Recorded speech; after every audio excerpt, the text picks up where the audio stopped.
Hello, everyone, and welcome to today's podcast. First, I want to tell you something very important. We are going to learn English slowly and steadily. There is no rush, no pressure, no competition. Step by step, word by word, you and I will move forward together. Remember the old saying, slow and steady wins the race. And that's exactly how we will learn. Now, I am so happy you're here because today is not just another ordinary day. Today is the day we take one more step toward our dream. The dream of speaking, understanding, and thinking in English with confidence. Let me ask you a question. Why are you here? Maybe you want to improve your English for your studies. Maybe you want a better job, a brighter future. Or maybe you simply want to connect with people all around the world. No matter what your reason is, one thing is clear. You want to grow, and English is the key. English is not just a language. It is a bridge that connects you to knowledge, to opportunities, to people, and to places you never imagined. Think about it. When you know English, you can read books that millions of people read. You can watch movies and understand the real meaning. You can travel and make friends in every corner of the world. But let me also be honest. Learning English is not always easy. You will make mistakes, you will feel shy, and sometimes you will even feel like giving up. And that's okay. Mistakes are not your enemy. Mistakes are your teachers. Every mistake you make is proof that you are trying. Proof that you are moving forward. And that's why this podcast exists. Here you don't need to feel afraid. Here you don't need to feel judged. This is a safe space where we learn together. Slowly, steadily, step by step, word by word, sentence by sentence. For the next 45 minutes, I want you to do just one thing. Be present. Listen carefully, repeat out loud, and let your brain absorb English naturally. Don't worry about being perfect. Worry about being consistent. Learning English is like building a house.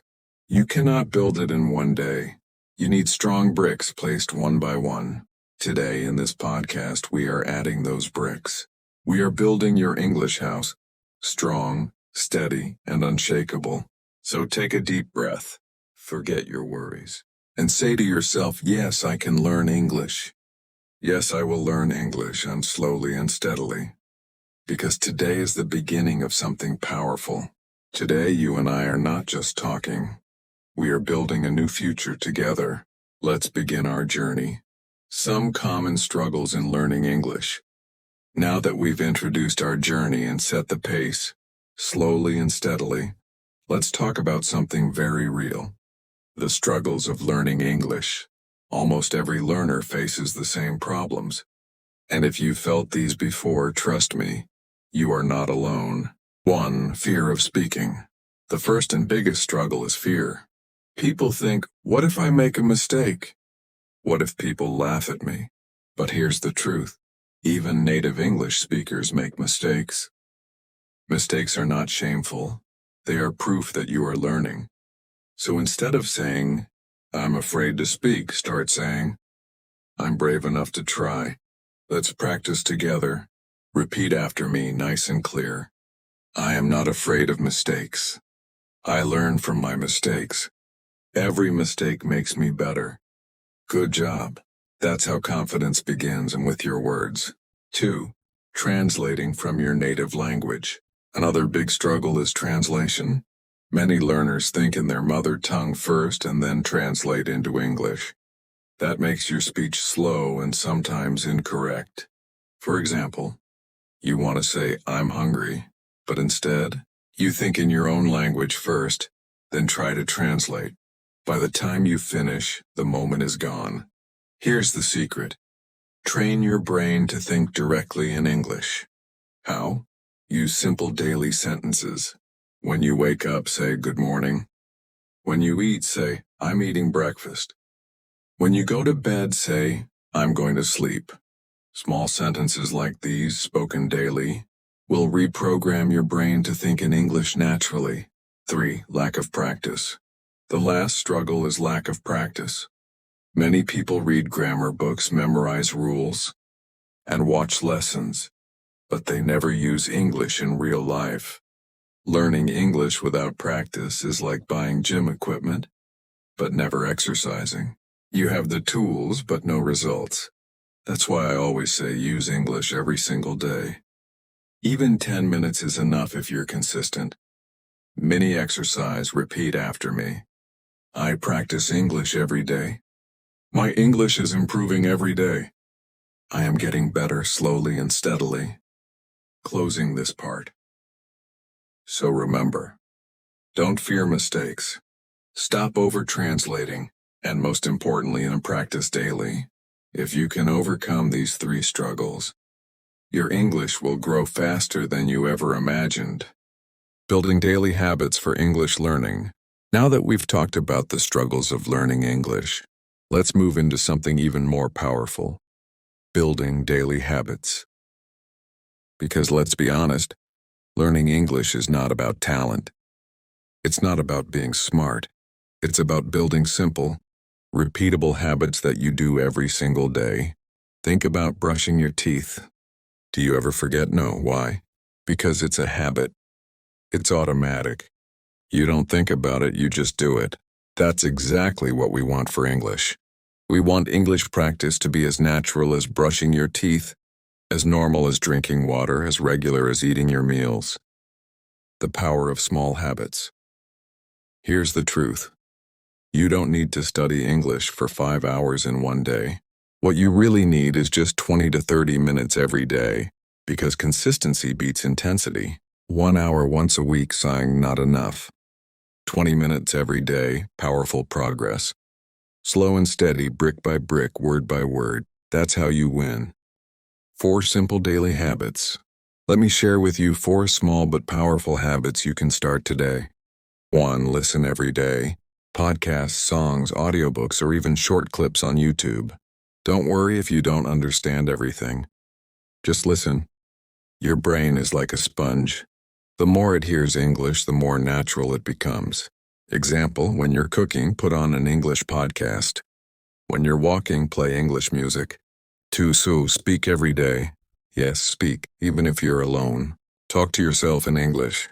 Describe what you're doing. Example, you wake up and say, I am waking up. I'm brushing my teeth. I'm making coffee. It may sound silly, but this builds confidence and trains your brain to think in English.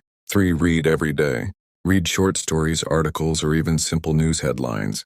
Reading gives you vocabulary, grammar, and new ideas. Example, read 1 paragraph. Then close the book or phone and try to explain it in your own words. That's how you lock the new information into your memory. 4.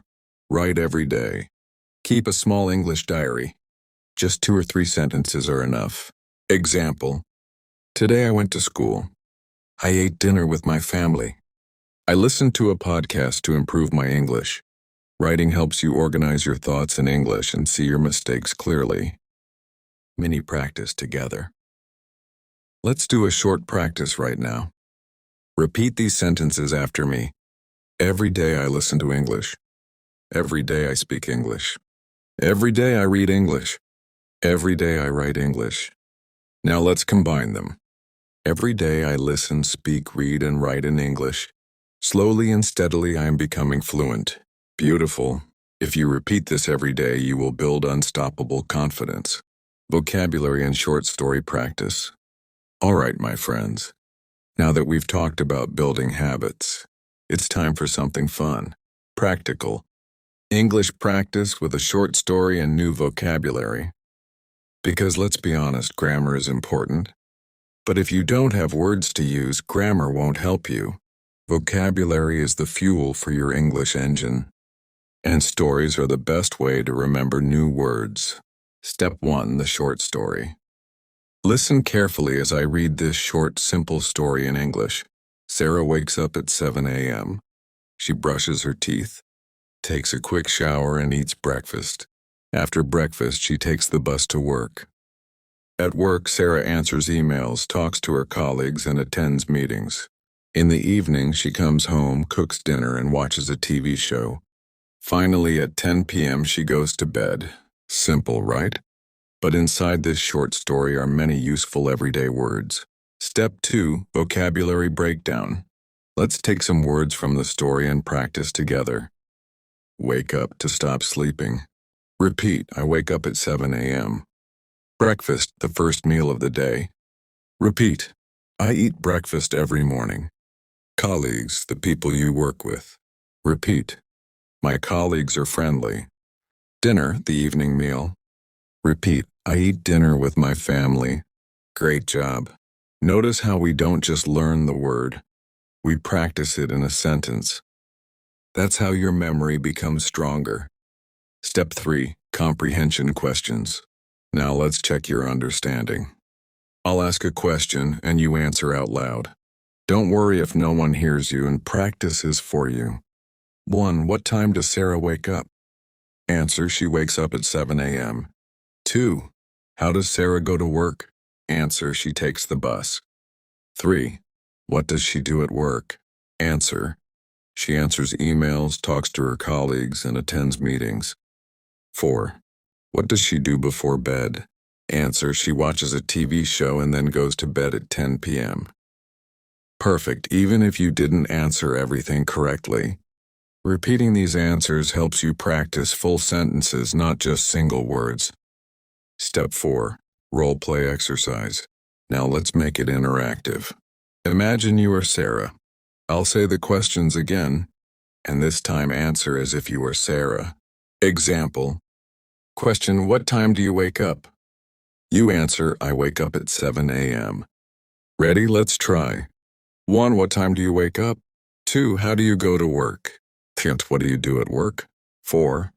What time do you go to bed? Excellent. This role play helps you think directly in English. Step 5. Expanding vocabulary with variations. Now let's add a little variety. Not everyone wakes up at 7 a.m., right? Let's practice with different times and actions. I wake up at 6 a.m. I wake up at 8 a.m. I go to work by car. I go to work by bike. I eat lunch at 1 p.m. This shows you how to take one story and expand it into many possible sentences. My friends, we have reached the final part of today's podcast. And before we say goodbye, I want to leave you with something powerful. Motivation, encouragement, and a reminder that your English journey is worth it. Step 1. The reality of learning. Let's be honest. Learning English is not easy. You will get tired. You will feel stuck. You will think, maybe I'm not good enough. Maybe English is too hard for me. But let me tell you this. You are good enough. English is not only for smart people or lucky people. It is for anyone who is willing to practice. Anyone who is willing to stay consistent. Anyone who refuses to quit. Think about a baby. How do babies learn to speak? They don't read grammar books. They don't memorize vocabulary lists. They simply listen, repeat, and make mistakes gone over and over again. And after months, they begin to speak naturally. If a baby can do it, so can you. Step 2. Slow and steady wins. Remember what we said at the beginning of this podcast. Slow and steady wins the race. You don't have to learn 100 words in one day. You don't need to sound like a native speaker in 1 month. What you need is progress, not perfection. Even one new word a day, one new sentence a day, one short practice a day, and that is enough. Repeat after me. I don't need to be perfect. I just need to keep moving forward. Every day I am improving. Beautiful. Step 3, the tree example. Learning English is like planting a tree. On the first day, you don't see anything. On the second day, still nothing. But if you water the seed daily, slowly, quietly, something begins to grow. After weeks and months, the tree becomes strong. And one day you sit under its shade and realize, yes, my hard work was worth it. English is your tree. Keep watering it with practice, patience, and persistence. Step 4. Final closing words. So my friends, today we learned many things. We started with an introduction about learning English slowly and steadily. We talked about the common struggles. We built daily habits. We practiced vocabulary and a short story. And now we end with motivation. This podcast is not just about English, it's about your life. Because every time you push yourself to learn, you are proving that you are strong, disciplined, and unstoppable. So don't stop here. Keep listening, keep practicing, and keep believing in yourself. Remember, you are stronger than you think, smarter than you believe, and more capable than you realize. Thank you for spending this time with me today. I am proud of you, truly proud. And I can't wait to see how much your English and your confidence will grow in the days ahead. Until next time, keep learning, keep growing, and keep shining. Goodbye, and see you in the next episode.